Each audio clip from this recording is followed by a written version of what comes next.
Hello everyone, मैं मनीष चौधरी आपका बहुत बहुत स्वागत करता हूं एमजीसीआई के प्लेटफॉर्म पर। चलिए आज हम डिस्कस करने वाले हैं एफएलटी 6 के सॉल्यूशन के बारे में। तो एफएलटी 6 जो हुई है वो 24 तारीख मतलब आज ही के दिन कंप्लीट हो चुकी है और आज ही के दिन में सॉल्यूशन पर डिस्कस कर रहे हैं। कंप्लीट सिलेबस है। आगे बढ़ते हैं नेक्स्ट क्वेश्चन की ओर, मतलब question number first. Unit vector I के प्लस जे केप इज, आपके सामने चार ऑप्शन है। सदिश आई के प्लस जे केप की दिशा में इकाई सदिश क्या होगा? देखो इकाई सदिश क्या होता है? इकाई सदिश होता है यूनिट वेक्टर, ठीक है। यूनिट वेक्टर यदि लिखा जाएगा इकाई सदिश,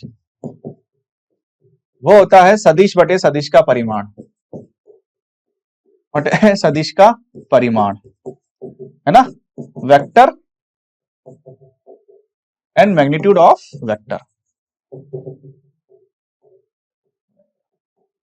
क्लियर? तो यूनिट वेक्टर जो होगा उसमें वेक्टर कितना है? आई के प्लस जे के, ठीक है। और इसका मैग्नीट्यूड कितना हो जाएगा? अंडर रूट 1 का स्क्वायर प्लस 1 का स्क्वायर का अंडर रूट 2 हो जाएगा। ये इसका मैग्नीट्यूड हो गया। तो क्या मुझे यूनिट वेक्टर मिला है? आई के प्लस जे के अपॉन रूट 2। कौन सा ऑप्शन सही है? Option third. Next question number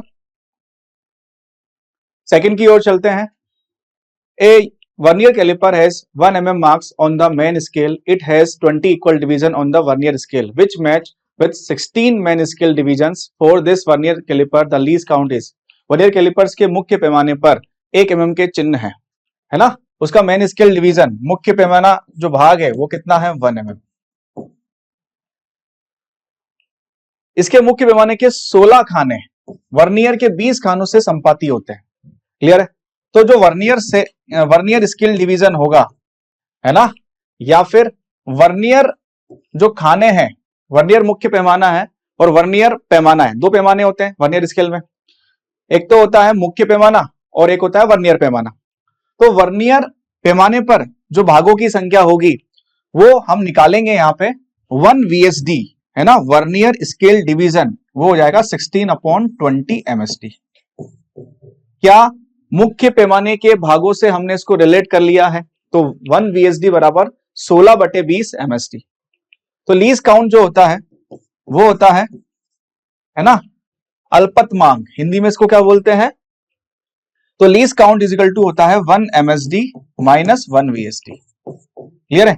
अल्पतमांक लीस्ट काउंट, है ना, इज इक्वल टू या बराबर 1 MSD minus 1 VSD। 1 MSD minus 1 VSD कितना है? 16/20 MSD। चलिए, तो यहां से आप निकालना चाहेंगे तो MSD आपने कॉमन ले लिया है ना। 1 माइनस 16/20, 16/20।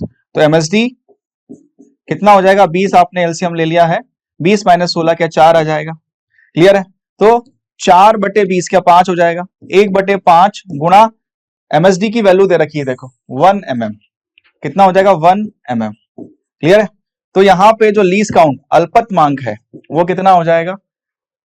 1 mm है। 1/5 mm जिसको आप बोल सकते हो, और इसको लिखा जा सकता है 0.2 mm। क्लियर है?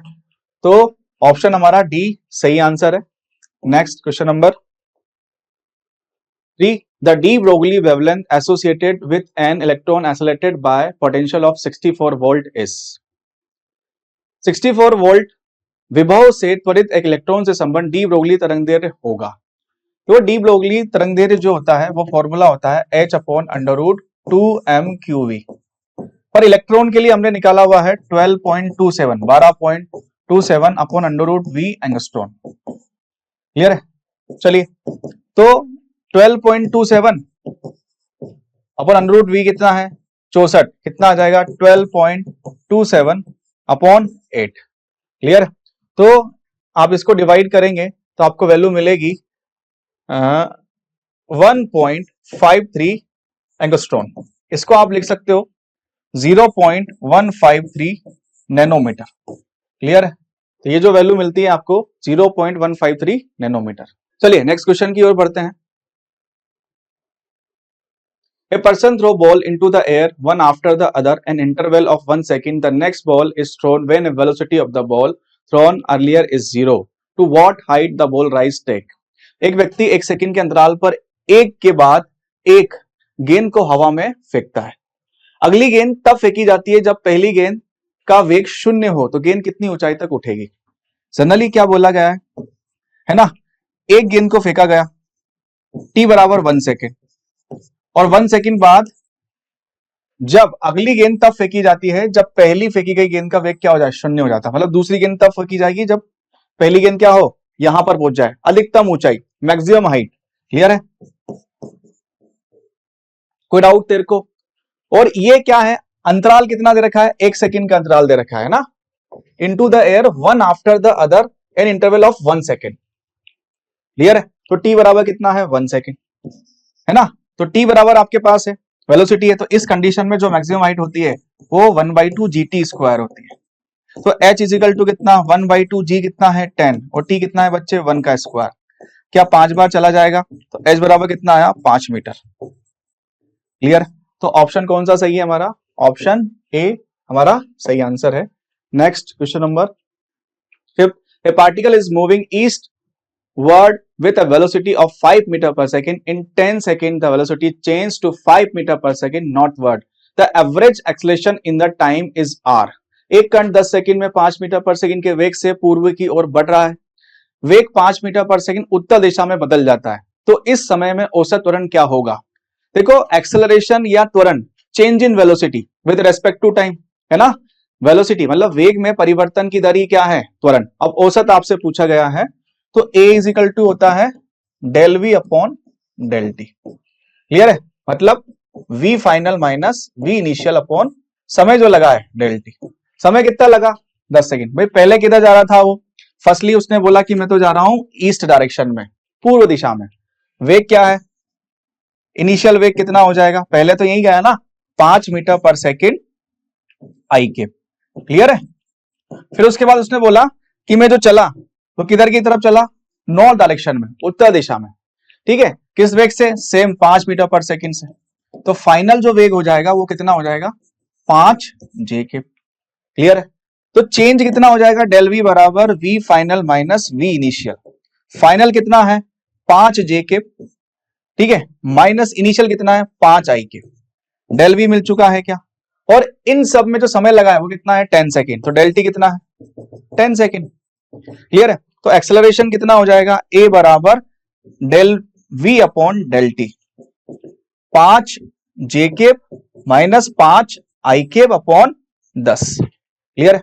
यदि आप यहां से लिखना चाहेंगे तो लिख सकते हैं 1/2 आई केप माइनस 1/2 जे केप। ठीक है, इसका मैग्नीट्यूड निकाल लें क्या? चलिए इसका मैग्नीट्यूड आप निकालेंगे। देखो मैग्नीट्यूड निकालते हैं इसका, तो मैग्नीट्यूड कितना आ जाएगा? ये तो वेक्टर फॉर्म में है या नहीं है? चलिए तो मैग्नीट्यूड आप निकालते हैं तो कितना हो जाएगा? √1/2 का होल स्क्वायर प्लस माइनस 1/2 का होल स्क्वायर। तो फाइनली कितना हो जाएगा? 1/4, 1/4 क्या 1/2 हो जाएगा। तो अंडर कितना हो जाएगा? 1/√2। तो जो मुझे मैग्नीट्यूड मिला है वो कितना मिला है? 1/√2। ठीक है, ये तो हो गया मैग्नीट्यूड। तो 1/√2 के दो ऑप्शन है, एक तो बी वाला है और एक डी वाला है। एक उत्तर पूर्व बोल रहा है और एक उत्तर पश्चिम बोल रहा है। तो डायरेक्शन की फॉर्म में यदि हम निकालेंगे तो tan थीटा इक्वल टू क्या होता है बच्चे? y upon x। ठीक है, y कितना है? y आपका 5 है और x कितना है? आई केप का मल्टीप्लीकेशन -5। क्लियर है? कितना आ गया? -1। ठीक है, तो -1 तो थीटा कितना हो गया? -45 डिग्री। कहानी समझ में आई? तो जो आपको एंगल मिला, ध्यान से देखना, यहां पे भाई पहले इस डायरेक्शन में गया फिर इस डायरेक्शन में गया। अब एंगल कितना मिल रहा है आपको? एंगल मिल रहा है -45 डिग्री। एंगल यहां से नहीं मिला 45 डिग्री, क्या अपोजिट डायरेक्शन में मिल रहा है क्या? तो ये वाली डायरेक्शन क्या हो जाएगी? है ना, ये तो नॉर्थ है और ये क्या है? वेस्ट। तो आपको क्या मिलेगा? North west. क्लियर है? नॉर्थ वेस्ट मतलब उत्तर पश्चिम। तो कौन सा ऑप्शन सही है? ऑप्शन डी हमारा सही आंसर है। चलिए next question number 6। An electron of an atom transits from n1 to n2 in the which of the following maximum frequency of photon will be emitted? आपको नंबर्स दे रखे, देखो 1 से 6 तक दे रखे, पहले ये बना लेते हैं, क्लियर है? 1 2 3 4 5 6, क्लियर है? चलो, ये n is equal to 1, n is equal to 2, n is equal to 3, n is equal to 4, n is equal to 5, n is equal to 6। इस पे एनर्जी लेवल होता है -13.6 z स्क्वायर, है ना? z को यदि आप 1 मान लो तो -13.6 हो जाएगा। इस पे होता है -3.4 z स्क्वायर, ये सब इलेक्ट्रॉन वोल्ट में होता है, क्लियर है? इस पर जो होता है वो होता है -1.51 z square electron volt, clear है? इस वाले पर होता है -0.85 z स्क्वायर इलेक्ट्रॉन वोल्ट। इस वाले की बात करें तो 0.57 z स्क्वायर इलेक्ट्रॉन वोल्ट, और इस वाले की बात करें तो 0.3 z स्क्वायर इलेक्ट्रॉन वोल्ट। अब देखो सिर्फ एक डिफरेंस ही ऐसा है यहां से यहां तक में, क्लियर है? या यहां से यहां तक में, क्लियर है? वो कितना है? 10.2 इलेक्ट्रॉन वोल्ट का, यही सबसे ज्यादा है। बाकी आप देखो यहां से यहां लेकर आओ, तब भी देखो 3.4 और 0.3 में यदि आप निकालना चाहेंगे तब भी आपको वैल्यू लगभग कितने के आसपास आएगी? 3 के आसपास आएगी, तो 10.2 से कम ही है ना। देखो यहां से यहां तक में, क्लियर है? तो इसने बोला कि 2 से 6, 6 से 2, मतलब 6 से 2, 2 से 6 में तो पॉसिबल नहीं है। सवाल क्या है? या तो 1 से 2 या 2 से 1, क्लियर है? तो ऑप्शन में देखा यहां क्या बोला गया है? उत्सर्जित फोटोन। उत्सर्जित मतलब वैल्यू क्या आनी चाहिए? पॉजिटिव। और पॉजिटिव कब आएगी? जब यहां से हायर से कहां आता है? लोअर एनर्जी लेवल में, क्लियर है? लोअर एनर्जी लेवल में जब इलेक्ट्रॉन आता है ऐसे, तब क्या उत्सर्जित होता है? तो 2 से क्या 1 हो रहा है क्या? तो ऑप्शन बी हमारा सही आंसर है। चलिए next question number 7। A particle is fired with velocity u making an angle theta with the horizontal. What is the change in the velocity when it is at the highest point? एक कण को क्षैतिज से theta कोण पर u वेग से प्रक्षेपित किया गया, वेग में परिवर्तन कितना है जब उच्चतम बिंदु पर है? कहां पूछा जा रहा है? उच्चतम बिंदु पर। तो देखो प्रक्षेपित किया गया है, प्रोजेक्टाइल मोशन की बात की जा रही है, क्लियर है? आपने इसको u वेग से दिया, ये प्रोजेक्टाइल मोशन करता हुआ यहां आ गया, क्या एंगल थीटा है क्या? तो ये होता है u cos थीटा और ये होता है u sin थीटा। जब वो मैक्सिमम हाइट पर होता है तो उसके पास सिर्फ एक वेलोसिटी होती है, वो होती है u cos थीटा। देखो ये v फाइनल है क्या? इसने यही तो बोला है, क्या बोला है? वेग में परिवर्तन कितना होगा जब यह उच्चतम बिंदु पर होगा। क्या ये इनिशियल है? तो इनिशियल कितनी है? u cos theta plus u sin theta, clear है? आप चाहो तो आई केप जे केप की फॉर्म में भी लिख सकते हो उसको, ये आई केप है और ये क्या है? जे केप, क्लियर है? अब क्या लिखा जाता है? v final minus v initial, क्या यही लिखा जाएगा? चलिए ये क्या है? आई केप, तो कितना लिखा जाएगा? फाइनल कितना है? फाइनल है u cos theta I cap, फिर क्या माइनस लगाओगे? क्या हो जाएगा? u cos theta I cap, फिर minus u sin theta J cap. क्या u cos थीटा से u cos थीटा कट जाएगा, तो क्या बचा? चेंज जो आया है वो कितना है? Minus u sin theta J cap. क्या माइनस की फॉर्म में आया है क्या? क्लियर है? तो आंसर कौन सा हो जाएगा? Minus u sin theta. तो ऑप्शन कौन सा सही है हमारा? ऑप्शन सी, क्लियर है? चलिए तो ऑप्शन सी हमारा सही आंसर है। Next question number 8। A person aiming to reach the exactly opposite point on the bank of the stream is swimming with a speed 0.5 meter per second at angle 120 degree with the direction of flow of water. The speed of water in the stream is। धारा के किनारे पर एक बिल्कुल विपरीत बिंदु तक पहुंचने का लक्ष्य रखने वाले व्यक्ति पानी के प्रवाह की दिशा में के साथ 120 डिग्री पर 0.5 मीटर पर सेकंड की गति से तैर रहा है। तो धारा में पानी की गति क्या होगी? देखो जब भी कोई व्यक्ति किसी पानी या नदी में तैर रहा होता है तो वो उसके रेस्पेक्ट में होता है, ठीक है? तो वो हो गया man with respect to river, और वो कितना दे रखा है? 0.5 मीटर पर सेकेंड, क्लियर है? इतने से दौड़ रहा है, क्लियर है? इंजन स्पीड दे दे, इंजन स्पीड भी किस में है भैया? नदी में है, रिवर में है, तो उसके रेस्पेक्ट में है, तो क्या है? Man with respect to river. अब उसने बोला कि वो कहां जाना चाहता है? उसने बोला बिल्कुल विपरीत बिंदु पर, मतलब वो यहां से यदि चलना चाहे तो उसको यहीं पहुंचना है, क्लियर है? तो क्या ये न्यूनतम दूरी वाली कहानी होगी? मिनिमम डिस्टेंस, न्यूनतम दूरी मिनिमम डिस्टेंस के लिए हमने कंडीशन पड़ी हुई है रिवर बोट प्रॉब्लम में या मेन रिवर प्रॉब्लम में। वो क्या होती है? आप किस एंगल पे तैरेंगे, sine theta is equal to V R upon V M R. यदि बोट हो जाएगा तो वी बी आर हो जाएगा, या मैन है तो मैंने क्या ले लिया, वी एम आर, है ना, ठीक है, velocity of man with respect to river. अब ये एंगल जो है इसने बोला कि 120 डिग्री हॉरिजॉन्टल से, मतलब रिवर की डायरेक्शन मान लीजिए ये है, इससे कितना 120 डिग्री, तो ये एंगल कितना है 120। और मैं ये जानता हूं कि यदि ये 120 है तो ये कितना हो जाएगा, ये 90 है, 30 डिग्री हो जाएगा। और ये जो थीटा होता है, ये थीटा क्या होता है, वर्टिकल से एंगल होता है ना, वर्टिकल, है ना, angle from vertical, from vertical, clear है। चलिए, मतलब ऊर्ध्वाधर से, ये जो ऊर्ध्वाधर लाइन है ना, इससे कोण होता है, तो क्या हो जाएगा साइन 30, क्लियर है, बराबर वी आर आपको निकालने के लिए बोला गया, इसने यही बोला धारा में पानी की गति क्या होगी, water in the stream S, clear है, और वी एम आर दे रखा है क्या 0.5, ठीक है, तो वो कितना हो जाएगा, ये 1/2 है, मल्टीप्लाई बाई ये कितना हो गया 1/2, और इसको तो लेकर आएंगे तो कितना हो जाएगा, ये हो गया 1/0.5 is equal to V R, तो V R is equal to कितना हो जाएगा, निकालिए 0.25 मीटर पर सेकेंड, ठीक है, तो ऑप्शन हमारा सी ऑप्शन यहां पे करेक्ट है। चलिए नेक्स्ट, क्वेश्चन नंबर 9, आपके सामने डायग्राम दे रखा है ना, acceleration of system of two bodies over the wedge on wedge as shown in figure. एक वेज दे रखा है, उस पर दो बॉडीज हैं, और उस पर क्या निकालना है आपको, एक्सेलरेशन, क्या निकालना है, त्वरण निकालना है। देखो निकाय का क्या निकालना है, त्वरण। चलिए, तो इसका एक फॉर्मूला होता है, ए बराबर m1 G sine theta 1 minus m2 G sine theta 2 upon m1 plus m2, इस कंडीशन के लिए, है ना, और इन दोनों के एंगल्स आपको दे रखे हैं 53 डिग्री और 37 डिग्री, ठीक है, ये भी एक एफबीडी से निकाला जाता है। यहां यदि आप एफबीडी बनाओगे तो इधर क्या आता है, mg साइन थीटा 1, ये टेंशन होता है t, इधर भी टेंशन t है, इधर क्या हो गया, है ना, इसको यदि आप m1 मान लेंगे और ये क्या हो जाएगा m2g साइन थीटा 2, ये जिसका एंगल ज्यादा होगा ना उधर की तरफ वो दौड़ेगा, क्लियर है, तो ये इधर की तरफ दौड़ेगा। आप तो इतना ध्यान रखिए, क्यों दौड़ेगा, क्योंकि यहाँ पे साइन है और साइन में एंगल बढ़ता जाता है 90 तक, तो क्या होता है, वैल्यू बढ़ती जाती है, इसलिए मैंने इसको आगे रखा है, ठीक है, और थीटा 1 कौन सा कोण होता है, बड़ा वाला।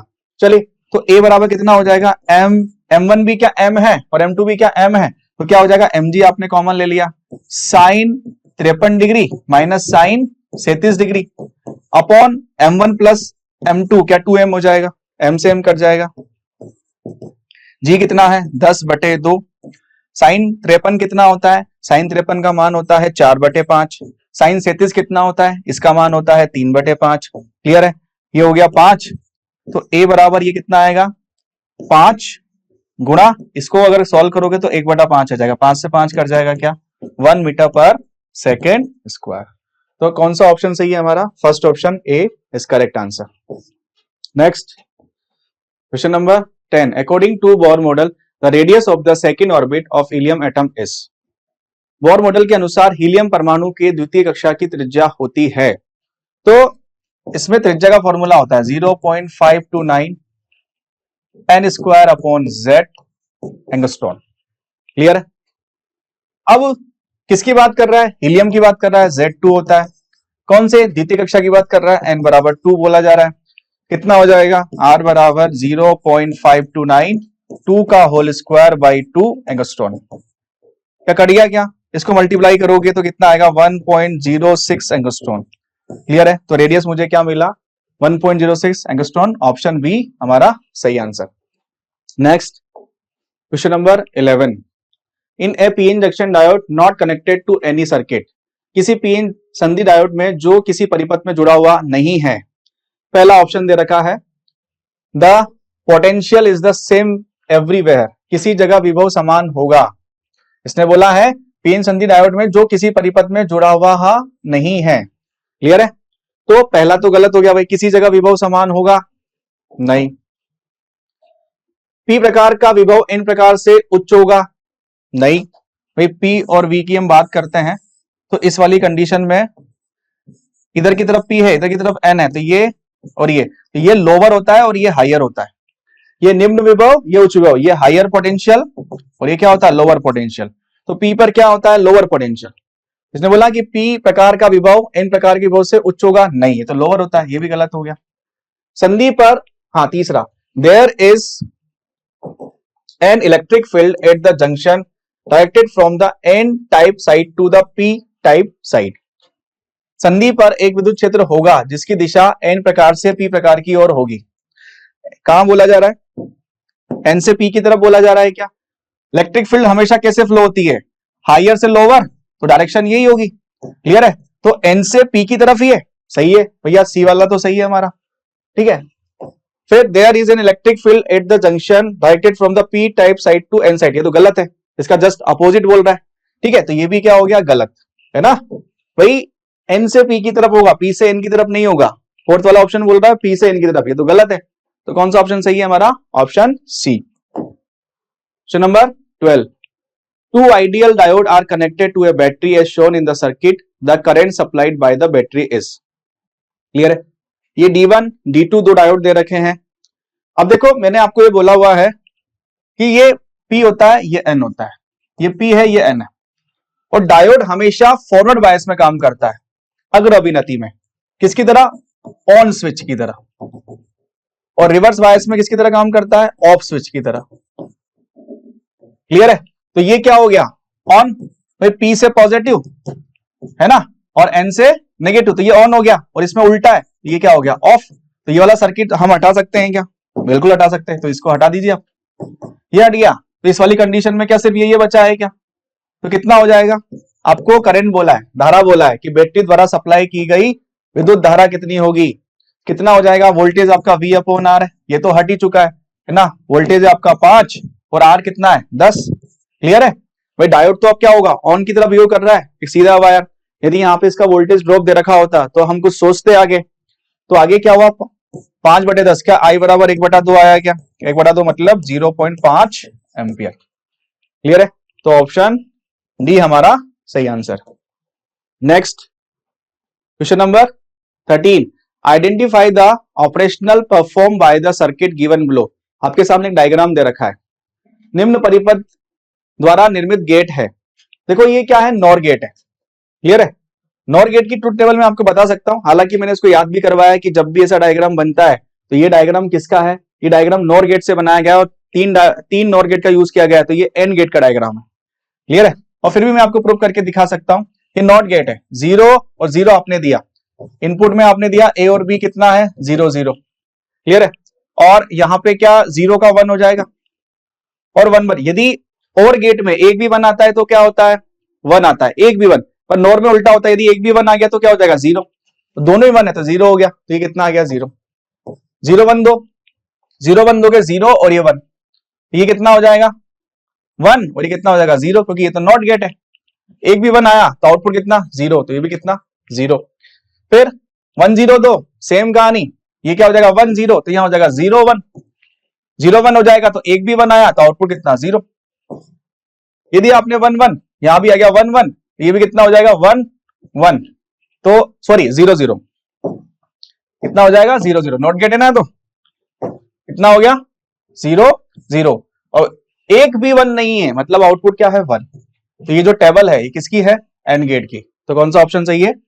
Option B. और वैसे मैं इसको बताता भी हूं, ये वाला जो डायग्राम बनाते हैं नॉर गेट से, फिक्स है, बनवा रखा है कॉपी के अंदर, तो वो कौन सा गेट होता है? N gate. चलिए नेक्स्ट क्वेश्चन, क्वेश्चन नंबर 14। एक सर्किट डायग्राम आपको दे रखा है, network shown in the figure part of the circuit at a certain stand the current I बराबर 2 एम्पियर, एक धारा इसमें बह रही है, वो कितनी है? 2 एम्पियर है। यह 10 की घात 2 एम्पियर पर मीटर सेकंड की दर से कम हो रही है, and it is the decreasing at the rate of 10 की पावर 2 एम्पियर पर सेकंड। मतलब आपको क्या दे दिया? डी बाई डी टी, कितना है? 10 की घात माइनस 10 की घात, माइनस क्यों लगा रहा हूं? बता सकता है? बिल्कुल बता सकता है। यहां क्या बोला गया है? डिक्रीजिंग रेट, समझ में आया? क्लियर है? और मुझे कैसे पता लगा? एम्पियर पर सेकंड दे रखा, तो डी बाई डी टी दे रखा है। क्लियर है? चलो आगे बढ़ते हैं। फिर उसके बाद हम देखते हैं कि what is the potential difference between the point B and A. मतलब आपसे क्या पूछा जा रहा है? बिंदु बी और ए के बीच विभवांतर का मान क्या होगा, मतलब वीबी माइनस वी आपसे पूछा जा रहा है। क्लियर है? तो करंट कितनी फ्लो करा रहा है इसमें से, कितनी 2 एम्पियर ये रही। तो यहाँ पे आई कितना है 2 एम्पियर। यहाँ ड्रॉप कितना होगा भाई, हमेशा धारा के अकॉर्डिंग या करंट के अकॉर्डिंग क्या हम साइन बना लेते हैं क्या, प्लस माइनस, ये तो माइनस प्लस है ही सही, यहाँ पे भी क्या हो जाएगा प्लस माइनस। क्लियर है। और ये वाला जो पॉइंट है वो कितना है, यहाँ पे ये वाला जो पॉइंट दे रखा है ये ए है और ये वाला पॉइंट है बी। क्लियर है। चलो उसके बाद ये पॉइंट बी है आपका, इसके बीच में निकालने के लिए बोला गया, तो निकालते हैं, आगे बढ़ते हैं। तो यहां से चलना चालू करें, तो आपने इधर से चलना चालू करा है, लूप लिया, क्या लिखा वीए, फिर माइनस इसने कितना ड्रॉप करा, 2 ओम का रेजिस्टेंस है, धारा 2 ओम है, कितना हो गया 4 वोल्ट। कहां से निकले, माइनस से, तो कितना हो गया -4, प्लस से निकलेगा +12। इसका ड्रॉप होता है L di बाई dt। कहां से निकल रहे हो, माइनस से, तो -L di बाई dt बराबर कितना है VB। VA ये कितना हो जाएगा, -4 +12 क्या +8 हो जाएगा, -L। अब di बाई dt कितना है ना। अब इस L का मान भी हम रख देते ना, यहाँ पे दे रखा है, देखो कितना है 5 मिली हेनरी, कितना हो जाएगा 5 × 10⁻³ और ये वैल्यू कितनी है -10⁻²। माइनस क्यों लगा रखा है, डिक्रीजिंग फॉर्म है, ठीक है, बराबर कितना है VB। ये कितना हो गया VA +8, ये माइनस चल रहा है ना, और देख इसको मैं क्या लिखूंगा, इसको मैं लिखूंगा माइनस माइनस प्लस, और ये 10⁻³ 10⁻², क्या -1 होगा, मतलब कितना हो गया 0.5, और ये हो गया VB। अब VB माइनस VA पूछा है तो इसको उधर ले जाते हैं, तो क्या हो जाएगा VB माइनस VA, कितना हो जाएगा 8 + 0.5, तो 8.5 वोल्ट। क्लियर है। तो कौन सा ऑप्शन सही है हमारा, ऑप्शन बी हमारा correct answer. Question number 15, moment of inertia of a body about A given axis is 1.5 kg/m²। मतलब आपको मोमेंट ऑफ इनर्शिया, एक जड़त्व आघूर्ण दे रखा है, वो कितना है 1.5 kg/m²। देखो ये दे रखा है आई, इसमें भी दे रखा है जड़त्व आघूर्ण 1.5 kg/m²। Initially the body is at rest, शुरुआत में क्या है रेस्ट पर है, मतलब उसका कोणीय वेग जो प्रारंभिक वाला है या इनिशियल एंगुलर वेलोसिटी है वो 0 है ना। आरंभ में पिंड विरामावस्था में 1200 जूल की घूर्णन गतिज ऊर्जा उत्पन्न करने के लिए ये काइनेटिक एनर्जी दे रखी है ना। Produce and rotational kinetic energy of 1200 joule. उसी अक्ष के परितः 20 रेडियन/सेकंड का कोणीय त्वरण, मतलब angular acceleration of 20 radian per second must be applied about the axis for a direction of.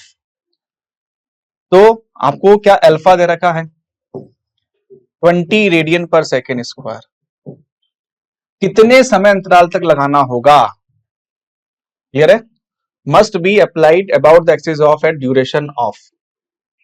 तो आपसे क्या पूछा जा रहा है, टाइम बताइए t। तो काइनेटिक एनर्जी मुझे दे रखी है, क्या होती है हाफ I ω², ये दे रखा है मुझे 1200 I का मान दे रखा है 1.5, क्या ओमेगा पूछा जा रहा है, हटाइए 10 बार गएगा, फिर ये 5 से कटेगा 3 बार, ये 2 बार, क्लियर है, ये कट गया इससे 400 बार, तो ये अगर इधर आएगा तो ω² बराबर हो जाएगा 1600, तो ओमेगा बराबर आ गया 40 रेडियन/सेकंड। तो हम इक्वेशन जानते हैं, है ना, ठीक है, गति की प्रथम समीकरण, क्लियर है, फर्स्ट इक्वेशन ऑफ मोशन, उसके अकॉर्डिंग हमने सर्कुलर मोशन में भी बना रखी है, omega is equal to ω0 + α t। Omega आपने निकाल लिया 40, starting velocity initial angular velocity वो 0 है, अल्फा आपको दे रखा है 20 और आपको निकालना है t, क्या कट जाएगा 2 बार, तो t बराबर कितना आ जाएगा 2 सेकेंड। क्लियर है। तो आंसर हमारा इसमें क्या है, option A 2 second. 16 a particle of mass small m is moving in a circular orbit of radius small r in force field given by F vector। आपको एक फोर्स दे रखा है, वो कितना है k/r² r के। विमान का एक कण r त्रिज्या की वृत्तीय कक्षा में इस बल के प्रभाव में गतिमान है। मतलब मुझे पता है कि वृत्तीय गति कर रहा है तो सेंट्रीपिटल फोर्स तो जरूर होगा और वो इसी के अकॉर्डिंग मिल रहा है। The angular momentum L of the particle about the center varies as. कण का केंद्र के सापेक्ष कोणीय संवेग कितना होगा? तो मुझे पता है कि centripetal force mv² upon r, क्या वो ये प्रोवाइड कर रहा है क्या? मतलब कितना? k upon r square. r से r कट जाएगा तो यहां से v² बराबर मिलेगा मुझे k m, ये r यहां पे बचा है तो v बराबर इजिकल टू कितना मिलेगा? Under root k upon M R. कोणीय संवेग की बात की जा रही है क्या? तो L इजिकल टू हो जाएगा एम वी आर। ठीक है, m ठीक है, v का मान मैंने निकाल लिया है अभी और वो कितना है? k अपॉन एम आर गुणा r। ठीक है, अब इसको अंदर ले जाओ दोनों को तो ये हो जाएगा k m square r square upon M R. r से r कट गया, m से m कट गया तो क्या बचा? L बराबर under root k m r। तो देख k नियत m नियत तो L जो है वो अंडर रूट r के क्या है? समानुपाती, प्रोपोर्शनल। क्लियर है? तो ऑप्शन मेरा ए इसमें सही answer. 17 in the inductive circuit given the figure the current rises after the switch is closed at the stand when the current is 15 milliampere the potential difference across the inductor will be। चित्रानुसार प्रेरकी परिपथ में कुंजी लगाने के बाद धारा बढ़ती है, मतलब आप इसको क्लोज कर रहे हैं। क्लियर है? तो और धारा बढ़ती है जिस पर क्षण द्वारा धारा कितनी है? 15 मिली एम्पियर। तो आई कितना है? 15 मिली एम्पियर। तब प्रेरकत्व के सिरों पर विभवांतर होगा। ये टोटल पोटेंशियल क्या इसके पास भी जा रहा है और क्या इसके पास भी जा रहा है?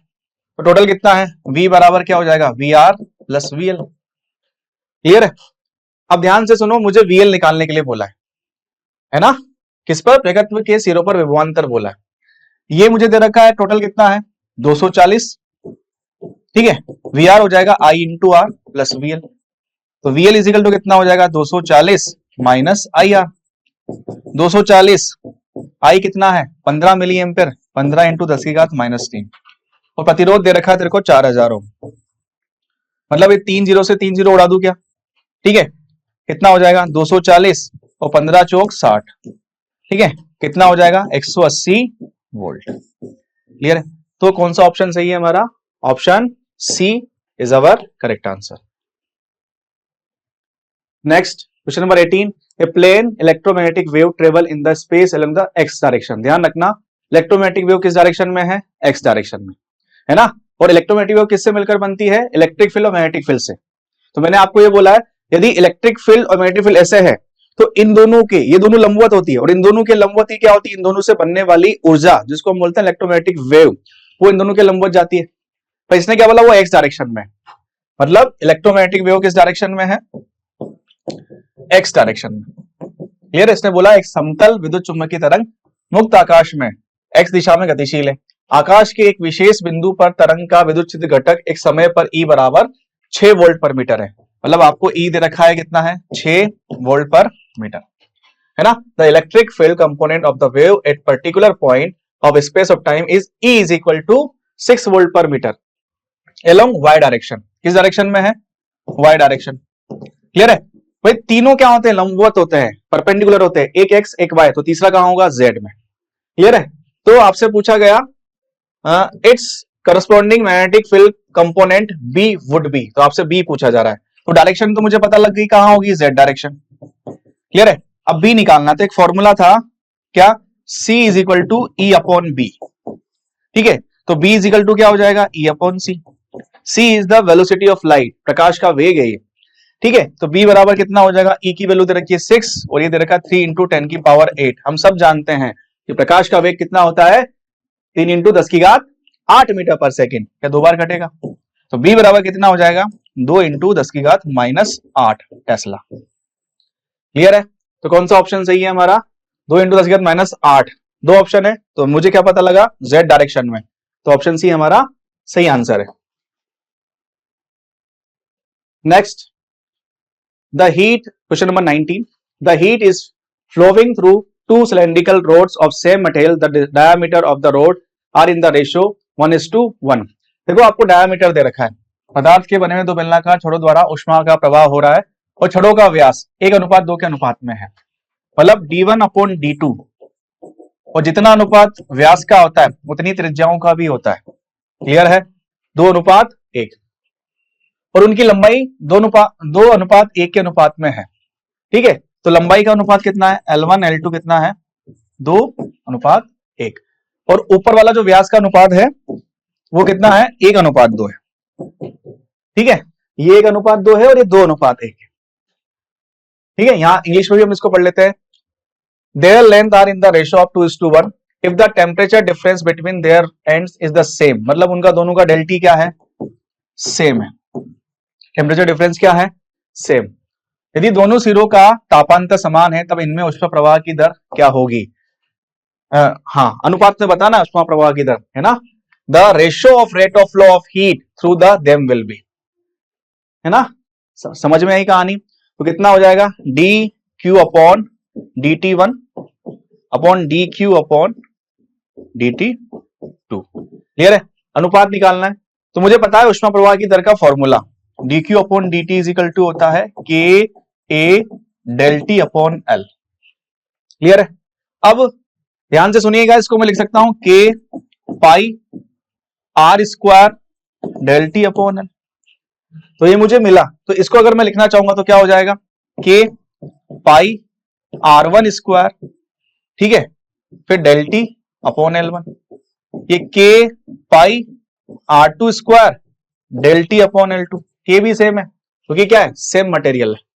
तो जो जो कट रहा सो काटते चले। चलिए, तो के से के गया, पाई से पाई गया, डेल टी से डेल टी गया। अब मुझे क्या मिलेगा? D Q upon D T one upon D Q upon D T two. Clear है? तो देखो ये L2 ऊपर की तरफ चला जाएगा तो क्या हो जाएगा? L2 अपॉन L1 गुणा R1 अपॉन R2 का होल स्क्वायर। अब L2 अपॉन L1 मतलब L1 अपॉन L2 2:1, तो L2 अपॉन L1 कितना हो जाएगा? 1:2। R1 R2 कितना है? 1/2 का होल स्क्वायर, कितना मिला? 1/8, मतलब 1:8। तो ऑप्शन डी हमारा सही आंसर है। चलिए क्वेश्चन नंबर 20। असर्शन आपको दे रखा है the specific heat of a gas in an adiabatic process is 0 and in an isothermal process is infinite. रुद्रोष्म प्रक्रिया में किसी गैस की विशिष्ट ऊष्मा शून्य व समतापी प्रक्रिया में अनंत होती है। एडियाबैटिक प्रोसेस की जब हम बात करते हैं तो एडियाबैटिक में डेल क्यू क्या होता है? 0 होता है। क्लियर है? और आइसोथर्मल में क्या होता है?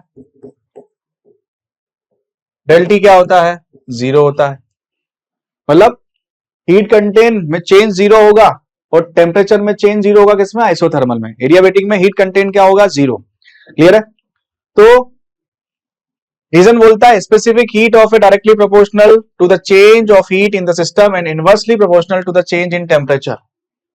हिंदी वर्जन किसी भी गैस की विशिष्ट ऊष्मा निकाय के ऊष्मा परिवर्तन के अनुक्रमानुपाती एवं ताप परिवर्तन के व्युत्क्रमानुपाती होता है।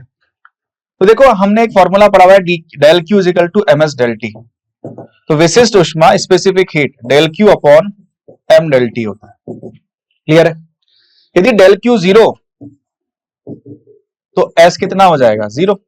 और डेल टी है ना, डेल क्यू 0 तो एस क्या हो जाएगा? 0, है ना। और डेल टी 0 इस वाली कंडीशन में तो क्या हो जाएगा? एस इज इक्वल टू अनंत।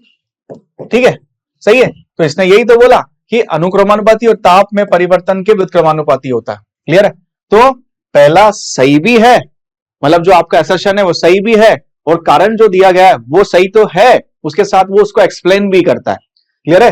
तो ऑप्शन ए हमारा सही है ना। If both assertion and reason are the true and the reason is the correct explanation of the assertion. यदि पृथक्करण और कारण दोनों सही है और कारण पृथक्करण का सही स्पष्टीकरण देता है। Next question number 21। Two stars of mass m1 and m2 are parts of a binary system. The radii of their orbit r1 and r2 respectively measured from the center of mass of the system. The magnitude of gravitational force is exerted on m2 is. द्विकर्ण निकाय के दो तारों के द्रव्यमान m1 m2 दे रखे हैं भाई। Clear है? और इनका द्रव्यमान केंद्र दे रखा है। ये m1 है, ये m2 है, और द्रव्यमान केंद्र से बोला है इनकी त्रिज्याओं की इनकी कक्षाओं की त्रिज्या है, निकाय के द्रव्यमान के केंद्र से क्रमशः R1 R2 है। मैं मान लीजिए इस कक्षा में ट्रेवल कर रहा है, क्लियर है, तो ये कितना है R1 और ये कितना है R2। चलिए तो दोनों की डिस्टेंस कितनी हो गई R1 प्लस R2। उसके बाद बोला गया M2 पर M1 द्वारा आरोपित गुरुत्वाकर्षण बल का परिमाण कितना होगा। तो GF बराबर क्या होता है, G M1 M2, यही होता है क्या, अपॉन दोनों के बीच की डिस्टेंस कितनी है R1 प्लस R2 का होल स्क्वायर। क्लियर है कि ये न्यूटन का नियम है, न्यूटन गुरुत्वाकर्षण नियम। क्लियर है, तो F बराबर क्या हो गया G M1 M2 upon R1 plus R2 का होल स्क्वायर। तो ऑप्शन है हमारा सही answer. Next question number 22। Two satellite A, B go around a planet P in the circular orbit having ready 4R and R respectively. If the speed of satellite A is TV, the speed of satellite B will be. दो उपग्रह दे रखे हैं A और B, है ना। ग्रह P के चारों क्रमशः 4R व R त्रिज्या की वृत्तीय कक्षाओं में गति करते हैं। यदि उपग्रह A की चाल 3B हो तो B की चाल क्या होगी। देखो आपको त्रिज्या दे रखी है किसकी, A की। अब आपको कक्षीय वेग की बात कर रहे हैं, मतलब orbit velocity. Orbit velocity of A formula होता है under root GM upon R, और R कितना है इसके लिए 4R है, और ये कितना दे रखा है A की चाल कितनी है 3B। क्लियर है, तो यहां से V नॉट A, इस 4 को आगे ले लोगे तो कितना हो जाएगा under root GM upon R बराबर 3B। तो A की जो ऑर्बिटल वेलोसिटी है, कक्षीय वेग जो है, वो कितना हो जाएगा GM अपॉन R 6B। अब आपसे पूछा जा रहा है B वाले की बात करो, ऑर्बिटल वेलोसिटी ऑफ B, कक्षीय वेग कितना है अंडर रूट GM, और इसकी त्रिज्या कितनी दे रखी है, देखो A और B में A की 4R है और B की कितनी है R, कितना हो जाएगा R। तो कितना हो जाएगा, इसकी वैल्यू दे रखी है आपको under root GM upon R, कितना है 6V। ठीक है, तो कौन सा ऑप्शन सही है हमारा, ऑप्शन बी हमारा correct answer. Next question number 23। A rod of weight W is suspended by two parallel knife edge A and B and is in equilibrium। देखो आपको बोला गया एक छड़ जिसका भार W है, दो समांतर शुरधाओं, है ना, नाइफ है जो A तथा B पर टिकी है। किस पर टिकी है, दो आपको मान लीजिए कॉलम है, इस पर टिका रखा है। क्लियर है, ये A है और ये क्या है B, साम्य अवस्था में और क्षैतिज अवस्था में संतुलन में है। यदि A तथा B के बीच की दूरी D है ना, बोला गया the knives are at the distance D from the each other. कितनी डिस्टेंस पर है, D डिस्टेंस पर है, और इसका वेट कितना है, वेट दे रखा है W। क्लियर है, तो आपसे पूछा the center of mass of the rod at a distance x from A। इसका सेंटर ऑफ मास कितना है, यहां से x डिस्टेंस पर है। क्लियर है, और इसी पे क्या लग रहा है, वेट लग रहा है नीचे W। तो देखो इनका नॉर्मल कहां लगेगा, इसका नॉर्मल लगेगा, मान ली Na इधर है, ये क्या लग जाएगा NB। तो आपसे पूछा जा रहा है छड़ का द्रव्यमान केंद्र A से x दूरी पर है, तो A पर अभिलंब प्रतिक्रिया का मान कितना होगा, आपसे Na पूछा जा रहा है। क्या पूछा जा रहा है, A Na, और आपसे ये बोला गया कि क्षैतिज अवस्था में क्या है, संतुलन में है, मतलब टो नेट कितना है, टो नेट इक्वल टू कितना है 0। मतलब किसी भी पॉइंट के अराउंड आप ले लीजिए, कितना आना टोटल, कितना आना है 0। तो हम B की बात कर ले क्या, तो Na आपको फाइंड आउट करने के लिए बोला है, तो हमने क्या लिया, NB के सापेक्ष बलागुण निकालो, बलागुण। तो देखो आपने B के सापेक्ष निकालना है, तो सबसे पहले बात कर लेते हैं Na की। तो Na इंटू D, क्या ये हो जाएगा, है ना। इसके लिए आप डायरेक्शन निकालना चाहेंगे इसके सापेक्ष, तो ये क्या हो गया, है ना, अंदर की तरफ। फिर आप इसकी बात करेंगे इस वाले के लिए, W वाले के लिए, तो आप किसके सापेक्ष निकालना चाह रहे हैं, B के सापेक्ष, तो ये नीचे की तरफ है, तो कहां आ गया, बाहर की तरफ। कितना हो जाएगा, है ना, प्लस W गुणा ये दूरी कितनी है D माइनस एक्स, तो D माइनस एक्स बराबर कितना 0, क्योंकि टो नेट कितना होना चाहिए 0, साम्य अवस्था बोला गया है। ठीक है, अब एक अंदर है और एक कहां है, बाहर की तरफ है, तो एक प्लस तो एक क्या हो जाएगा माइनस, तो क्या हो जाएगा Na इंटू डी बराबर W D माइनस एक्स। यदि आप इसको माइनस लेंगे और ये उधर की तरफ जाएगा तो क्या प्लस हो जाएगा, तो Na निकालना है आप लोगों को, कितना हो जाएगा W D minus x upon D। तो ऑप्शन सी हमारा सही आंसर है। Clear, next question number 24। Copper of fixed volume V is drawn into wire of length L। नियत आयतन V के तांबे में L लंबाई का एक तार बनाया गया है। इस तार पर एक नियत अचर बल F लगाने से इस लंबाई में डेल L वृद्धि हो जाती है। When this wire is subjected to constant force F, the extension, constant force बोला है, F क्या है? Constant, ध्यान रखिएगा। The extension produced in the wire is del L. Which of the following graph is a straight line? तो निम्नांकित में से कौन सा ग्राफ सरल रेखा में होगा? क्लियर है? तो आप यंग प्रत्यास्थता गुणांक जानते हैं, यंग्स मॉडुलस, फॉर्मूला होता है F अपॉन A और डेल L अपॉन L। तो गामा इज इक्वल टू कितना हो जाता है? F upon A del L गुणा L। क्लियर है? आपसे पूछा गया कि ग्राफ कैसा होगा, तो डेल L एक्साइड कर लेते हैं, F L upon gamma A। अब एरिया में तो चेंज होता है, पर वॉल्यूम क्या होता है?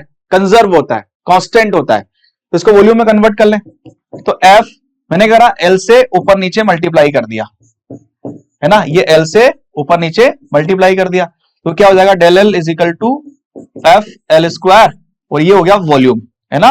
वॉल्यूम क्या होता है? क्षेत्रफल इंटू लंबाई, आयतन, यही होता है क्या, है ना। तो एरिया इंटू लंबाई, तो ये हो गया आपका गामा या Y, यंग्स मॉडुलस बोलते हैं इसको, और ये हो गया V। ठीक है, ये कांस्टेंट और वॉल्यूम भी क्या है? कांस्टेंट। तो del L is directly proportional to क्या आ गया? L square. तो आपसे यही पूछा गया कि कौन सा ग्राफ सरल रेखा होगा, तो डायरेक्टली प्रोपोर्शनल है, तो ये वाला मतलब डेल L और L स्क्वायर वाला ग्राफ क्या होगा? सरल रेखा। मतलब del L versus L square graph is a straight line. ठीक है, क्वेश्चन नंबर 24 का जो आंसर है वो ऑप्शन डी है।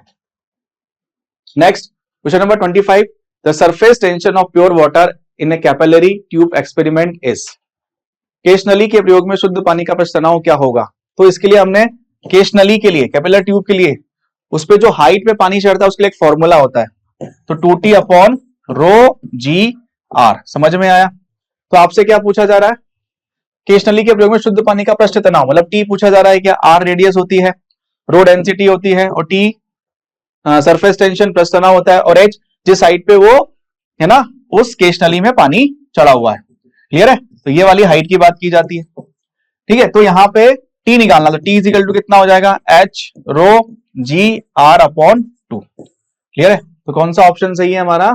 ऑप्शन डी हमारा सही आंसर है। क्लियर है?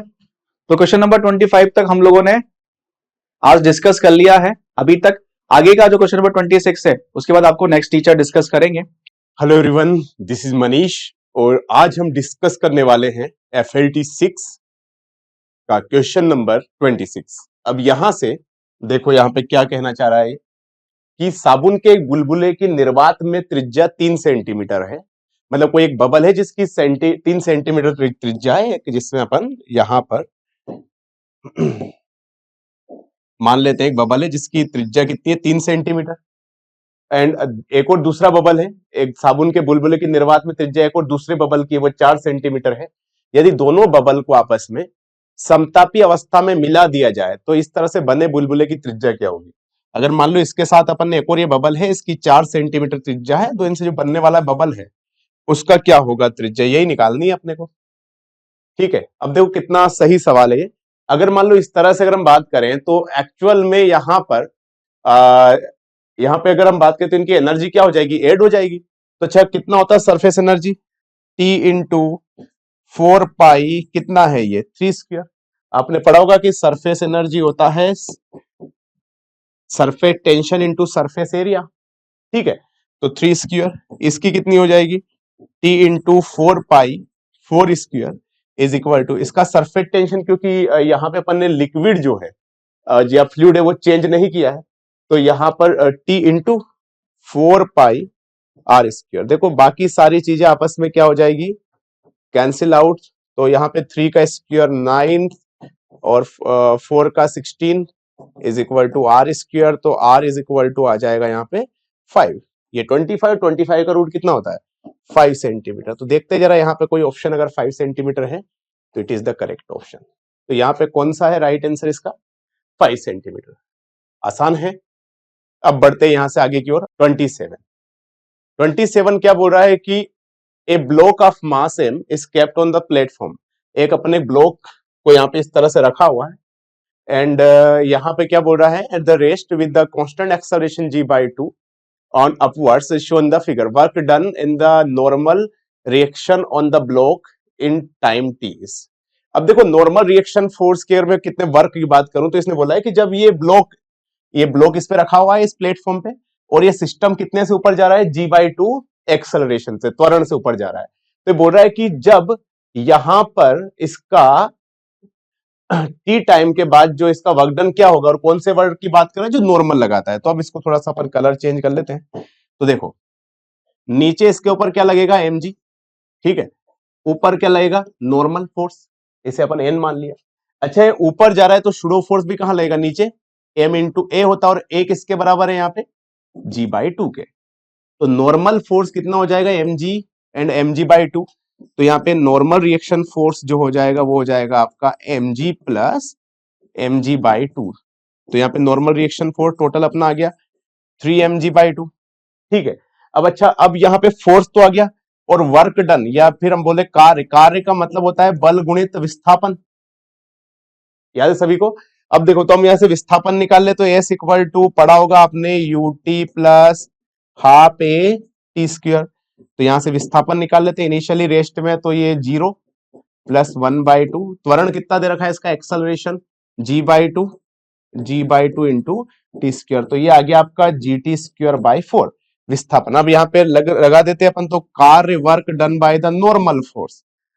तो ये जैसे नॉर्मल फोर्स या जिसे बोलते हैं ना अभी अभिलंब बल, इसने कितना अभिलंब प्रतिक्रिया बल भी बोलते हैं इसको, तो इसने कितना कार्य किया ये हमसे पूछा गया। तो देख लेते हैं इसने कितना कार्य किया। तो यहां पर work done is equal to अभिलंब बल कितना दे रखा है भैया, कितना है ये अपना 3mg/2 और यहाँ पे जो अपना विस्थापन आया आपका gt स्क्वायर बटे 4। तो अपना वर्क डन कितना हो जाएगा यहाँ पे 3mg square T square divided by 8। आसान है क्या? तो इसमें कोई ऐसा ऑप्शन हो तो वही करेक्ट आंसर है। कौन सा वाला है ये? यस, इसका सेकंड ऑप्शन करेक्ट है। ठीक है, आगे बढ़े। तो get ready for the next one, question number 28। अब देखो क्वेश्चन नंबर 28 क्या बोल रहा है, इसमें देख लेते हैं। 100 चक्कर व 25 सेंटीमीटर भुजा का एक वर्गाकार कुंडली, मतलब अपने पास एक वर्गाकार ये दे रखा है, इसका साइड ए बोल देते हैं अपन, तो ए दे रखा है यहाँ पे अपना 25 सेंटीमीटर। इसमें नंबर ऑफ टन्स कितने दे रखे हैं इसने 100। तो इसमें नंबर ऑफ टन्स मतलब यहाँ पे दे रखे हैं आपको 1000। क्लियर? तो अब देखो यहाँ पे वर्गाकार कुंडली है, इसे चुंबकीय क्षेत्र की दिशा में लंबवत परितः समान चाल से घूर्णन करने पर यदि किसी से t सेकंड पर विद्युत वाहक बल, अब बोल रहा है किसी t टाइम पे इसका ईएमएफ जो है, विद्युत वाहक बल जो है 100 200 साइन 100 पाई t होता है। देख लेते हैं यहाँ पे। तो देखो तो ये इंड्यूस जो भी है अपना, तो ये बोल रहा है इसमें आगे कि किसी क्षण ये होता है तब चुंबकीय प्रेरण होगा, मतलब अपने को बी का मान निकालना है। तो देखो जरा बी का मान कैसे निकालते हैं, समझना मेरी बात को। अच्छा इंड्यूस दे रखा है तो अपन ने ई इंड्यूस जो होता है वो होता है आपका n d phi upon D t, ऐसा कुछ पढ़ा होगा आपने। ये फेराडे का दूसरा नियम है ना, फेराडे सेकंड लॉ। अब इसको इधर ले आए अपन, तो जो ई इंड्यूस इंटू डी टी, इसको समाकलन कर देंगे तो ये अपना एन डी फाई के बराबर आ जाएगा। ठीक है, अच्छा इंड्यूस डी टी, तो अब इंड्यूस कितना दे रखा है, तो इसका मान यहाँ पे रख देंगे अपन, तो इसका समाकलन कर देते हैं। तो अपना आ जाएगा एन डी फाई बराबर कितना दे रखा है 200 sign 100 pi T D T. ठीक है, अब इसको कर देते हैं अपन समाकलन, तो ये तो 200 हो गया, साइन का क्या हो जाता है जो भी अपना minus cos 100 pi T divided by ये जो भी टी के साथ होता है इसको अपन नीचे भाग देते हैं। क्लियर है? अब यहां से अब ये जो आ गया आपका एन डी फाइव। ठीक है, अब देखो यहां से अगर मैं बात करूं तो डी फाइव वैसे जनरली तो क्या होता है, यहाँ पे आगे माइनस साइन होता है, तो अपन यहाँ पे चाहे तो माइनस भी पहले से लगा सकते हैं। तो ये माइनस माइनस जो भी है अपना क्या हो जाएगा प्लस। तो अब देखो इसकी जो मैक्सिमम वैल्यू है, इसकी वैल्यू क्या होती है, कोस का मैक्सिमम वैल्यू 1 होता है। ठीक है, तो अब देखो यहां से अपना जो कितना आ जाएगा आंसर, नंबर ऑफ टन्स, अब इसको मैं d5 को ऐसा लिख सकता हूं क्या, b इंटू ए, ये क्या है अपना चुंबकीय फ्लक्स है, तो इसको क्या लिख दिया अपन ने, b इंटू ए। तो अब देखो यहां से NBA इक्वल टू कितना आ जाएगा, यहाँ पे 200/100 पाई, तो 00 से 00, n को क्या लिख दूं मैं 1000, b निकालना है अपने को। अच्छा क्षेत्रफल, एक स्क्वायर का एरिया कितना होता है, इसका एरिया, तो इसका जो एरिया होता है वो होता है इसकी साइड का वर्ग स्क्वायर। तो देखो इसका 25 सेंटीमीटर दे रखा है, मतलब यहाँ पे 1/4 मीटर होता है 25 सेंटीमीटर में, तो इसका जो क्षेत्रफल आ जाएगा वो आ जाएगा 1/16। 25 सेंटीमीटर का मतलब होता है 1/4 मीटर। आप जानते होंगे इसमें 100 से भाग दे देंगे तो अपना ये मीटर में आ जाएगा। तो अब देखो यहां से तो यहां से बी निकालना, और एरिया यहाँ पे कितना हो जाएगा 1/16, और ये 2 डिवाइडेड बाई पाई, तो 16 दूना 32 तो ये आ जाएगा आपका, इसको मैं साइड यहाँ पे लिख देता हूँ b इक्वल टू 32 इसको क्या 3.14 लिख सकते हैं अपन, तो 3.14 तो 1/4 तो इसका आंसर b इक्वल टू करीब इसको 3200 ही समथिंग लिख दे अपन। तो ये जनरली आपका एक्चुअली इसका आंसर 0.01 के फॉर्म में यहाँ पे आना चाहिए, इतना टेस्ला। सोल्व करके आप चाहे तो कैंसिल आउट करके देख सकते हो कि इसको अगर अपन 3200 समथिंग भी माने और 3140 है तो इनका रेशियो समथिंग यही आएगा अप्रोक्स में। तो कहीं पे इसका आंसर जो मैच कर रहा है वो सिर्फ यही कर रहा है।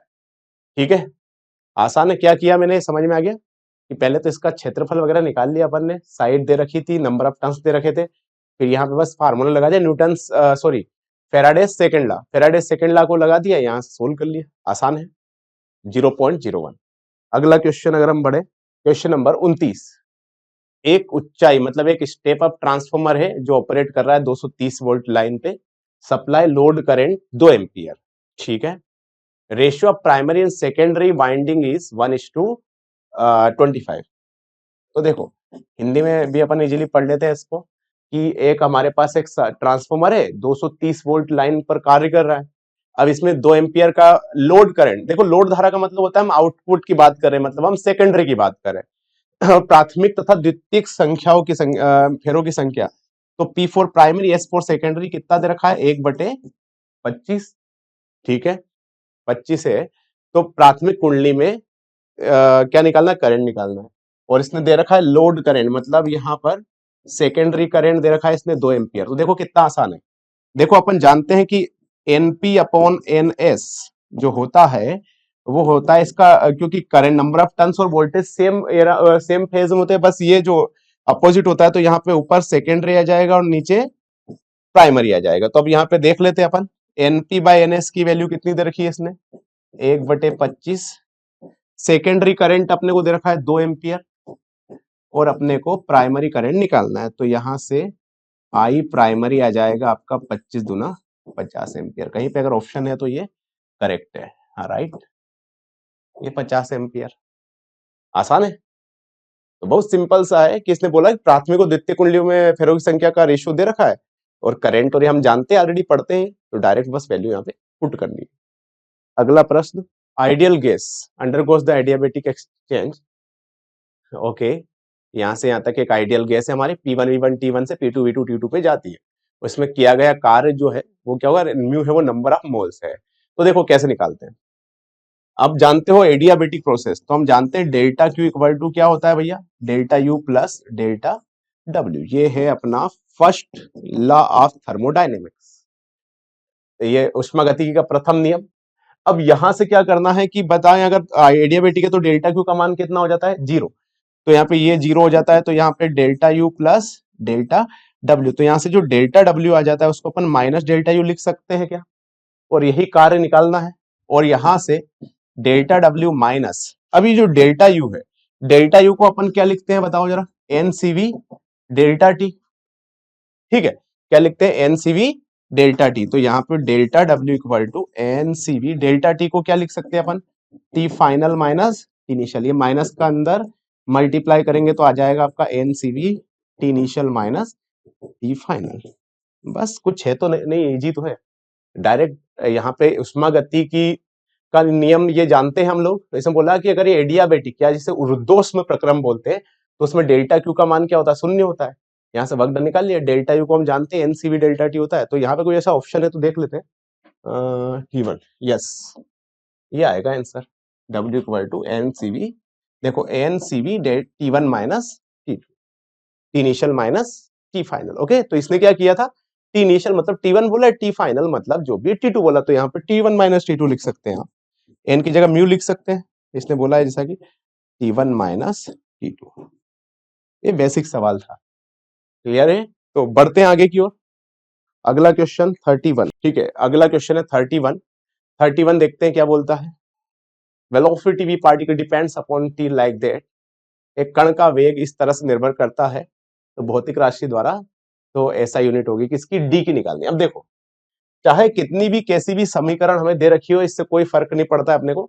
अभी अपने को सिर्फ देखना आना चाहिए। जैसे इसमें देखो नंबर ऑफ टर्म्स कितने हैं, 1 2 3 4, तो इन सभी टर्म का यहाँ पे यूनिट और डायमेंशन सेम होगा, लेकिन हम तो डी का निकालना है। तो देखो डी और टी, या तो यहाँ पे इस इक्वेशन को चूज कर लेते हैं अपन, डी प्लस टी, ये अपने आप में एक समीकरण है, एक इक्वेशन है, ठीक है। तो जो भी डी डी का वही होगा जो किसका होगा, टी का होगा। यही तो पढ़ा है अपन ने, कॉन्सेप्ट ऑफ होमोजेनिटी, ठीक है कि जहां पर हर एक पद की, हर एक टर्म का जो यूनिट एंड डायमेंशन क्या होता है, सेम होता है। तो यहाँ पे टी के बराबर होना चाहिए, और टी क्या है, समय है टाइम का वाला यहाँ पे, तो ये टी का ये आ जाएगा। क्लियर? आगे बढ़ते हैं। Next one is 32। यदि प्रिज्म के न्यूनतम विचलन कोण 40 डिग्री है और प्रिज्म कोण 60 डिग्री है, तो इसका स्थिति में आपतन कोण निकालना है।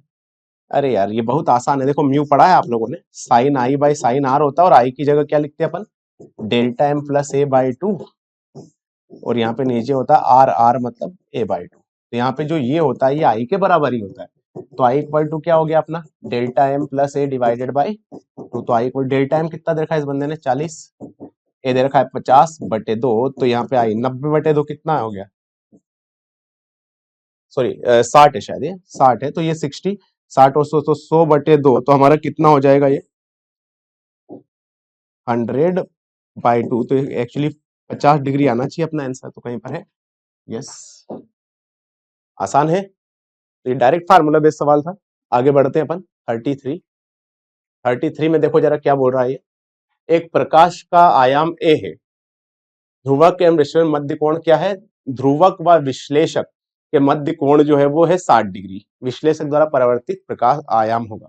देखो जो एम्पलीट्यूड का स्क्वायर होता है वही इंटेंसिटी, जिसे तीव्रता बोलते हैं, उसके समानुपाती होता है।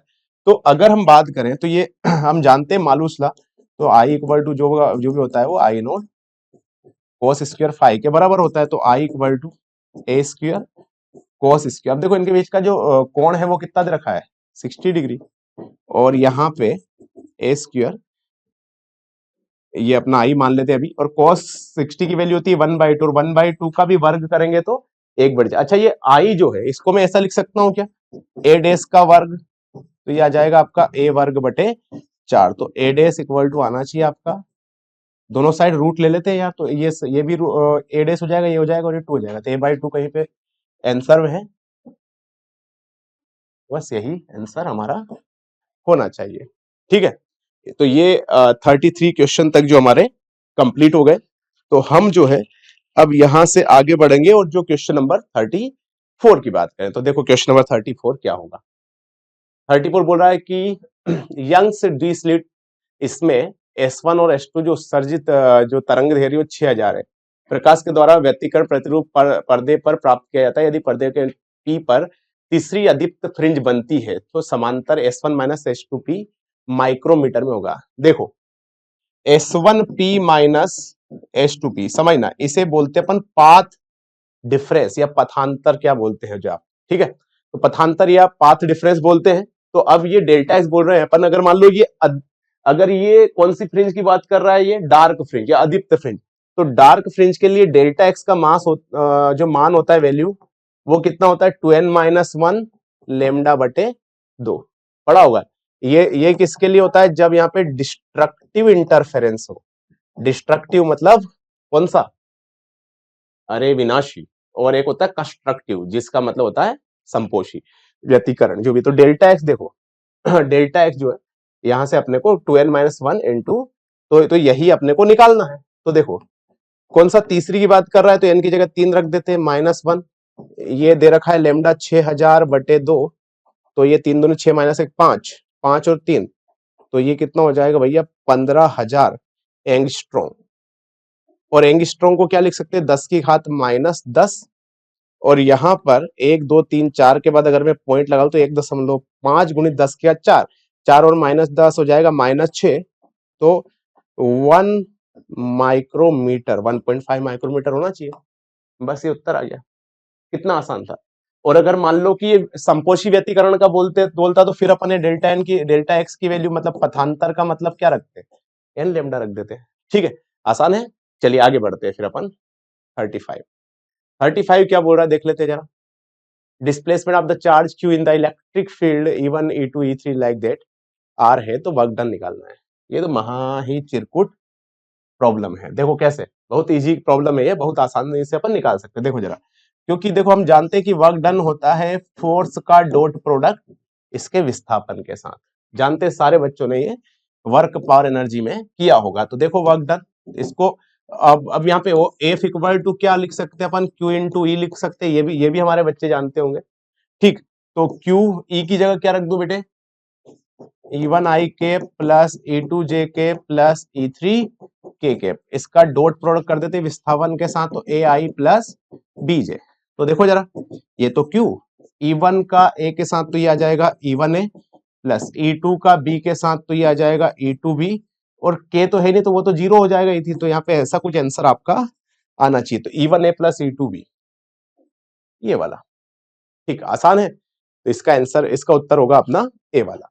ठीक है, अगला देखते हैं 36। अब बहुत आसान आसान सवाल बचे हैं। Electron moves from the rest from the point which potential is 50 volt to 70 volt, then the kinetic energy of the final state will be. देखो, अगर हमारे बच्चों ने पढ़ा होगा कि काइनेटिक एनर्जी का मतलब होता है क्यू डेल्टा वी, तो काइनेटिक एनर्जी, क्यू इलेक्ट्रॉन पे चार्ज कितना होता है ई, और डेल्टा वी कितना 70 माइनस 50, देखो दे रखा है यहाँ पे 70 में से 50 घटा दे इनिशियल से, फाइनल में से इनिशियल, तो अपना काइनेटिक एनर्जी कितना हो गया बेटे, ये हो गया आपका 20 ई। तो देख लेते हैं जरा, तो काइनेटिक एनर्जी 20 ई की वैल्यू होती है 1.6 into 10 to the power -19, 1.6 into 2 it is 3.2 into 10 power 10 से ये 19 गया 10 टू पावर -18। ऐसा कुछ आना चाहिए आंसर अपना, yes, b is the correct answer. आसान है, बहुत इजी है ये। ठीक है, आगे बढ़ते हैं 37। An identical drops the mercury charge simultaneously 10 volt when they combined with the one larger drop of the potential found to be 40 volt, the value of n। मतलब मर्क्यूरी की अपन ने n बूंदे हैं, उनको अपन ने क्या किया, मिलाया और बड़ी बूंद बना ली, और ये छोटी बूंद का जो विभव दे रखा है, ये दे रखा है कितना दे रखा है हमारा 10 वोल्ट। तो इसने पूछा है कि जो जब हमने जोड़ लिया तो उनका जो वोल्ट वो है 40 वोल्ट, तो बताओ जरा n की संख्या क्या है। तो अपन ये जानते हैं यार, ये कभी अपन ने किया है कि V बिग मतलब बड़ी बूंद का पोटेंशियल इक्वल टू n की पावर 2/3 V स्मॉल, जानते हैं ये अपन, ये क्लास का ही है। ये क्या दे रखा है, V बिग 40, n की पावर 2/3 और V स्मॉल कितना दे रखा है 10, जीरो से जीरो कैंसिल, तो ये 4 बच गया। तो अब देखो यहाँ पे, तो यहाँ पे n की घात 2/3 इक्वल टू आ गया 4। ठीक है, तो इसको अपन ऐसा लिख सकते हैं, दोनों साइड 3/2 घात लगा दो, तो n की घात 2/3, 3/2, 4 की घात भी 3/2, 3 2 से 2, 3 से 3 कैंसिल। अच्छा, इसको मैं ऐसा लिख सकता हूँ 2 का वर्ग और इसकी घात 3/2, 2 से 2 कैंसिल, तो ये आ जाएगा 2 की घात 3। देख लेते हैं 2 की घात 3 कितना हो, 2 दूनी 4, 4 दूना 8, 8 आना चाहिए इसका उत्तर। ये डायरेक्ट फार्मूला बेस्ड सवाल है, भी इजी है। चलिए तो आगे बढ़ते हैं, ये याद रख लेना चाहो तो आपको, ये डायरेक्ट फार्मूले से आप निकाल सकते हैं और ये निकाल भी सकते हैं, इजी है। ठीक है, आगे बढ़ते हैं 38। विद्युत चुंबकीय क्षेत्र ई में बल रेखाओं के अभिलंब विद्युत ध्रुव द्वारा किया गया कार्य 180 डिग्री कोण घुमाने के लिए किया गया कार्य होगा। देखो कुछ नहीं, ये बहुत आसान सवाल है, समझना। ये विद्युत बल रेखाएं जा रही है ऐसे, अब एक आवेश यहाँ पे रखा है, एक जो भी है माइनस, इस तरह से इसके अभिलंबवत। तो देखो वर्क डन क्या होता है, वर्क डन जो है वो होता है आपका पीई cos θ1 माइनस cos θ2। देखो अगर आपको θ1 या कुछ इनिशियली कुछ दे नहीं रखा होता है तो हम इसको एक्चुअली 0 मान लेते हैं, लेकिन यहाँ पे तो दे रखा है, कितना है 90 डिग्री। अब इसको आपने ऐसे ऐसे पूरा 180 डिग्री से इसको घुमा दिया, तो इसकी जो अगली स्थिति आ गई जब 180 में, तो यहाँ पे ये माइनस हो जाएगा और ये वाला क्या हो जाएगा प्लस। तो ऐसा ऐसी स्थिति आ जाएगी। तो देखो अभी भी इसका कोण जो पहले भी 90 था और अब भी बनता है 90, तो कितना वर्ग हो गया देख लेते हैं अपन। पीई पहले भी कोस 90 बनता था माइनस अभी भी कोस 90 बन रहा है, और कोस 90 की वैल्यू कितनी होती है 0, तो आंसर आना चाहिए आपका 0। 0 है क्या कहीं पर? यस, तो आंसर आना चाहिए डी। बहुत आसान है। चलिए बढ़ते हैं आगे की ओर। एक ग्रह पर पलायन वेग जो है वो वी है। उस ग्रह के व्यास के अनुदिश एक सुरंग खोद दिया जाए तथा उसके सतह पर एक छोटी सी वस्तु को सुरंग गिरा दिया जाए, तब वस्तु के केंद्र पर पहुंचते तो इसकी चाल होगी। देखो बहुत आसान सवाल है। एक टनल खोद दिया अपन ने इस तरह से, और यहाँ पर एक बॉल को आपने यहाँ से गिरा दिया, ठीक है। अब देखो स्केप वेलोसिटी का जो फार्मूला जनरली हर बच्चे को पता होगा, ये इट इज 2gm/r, ये होता है हमारा, ठीक है। अब आपने यहाँ पे एक बॉल गिरा दी, इसका मास अभी मान लेते हैं अपन स्मॉल है।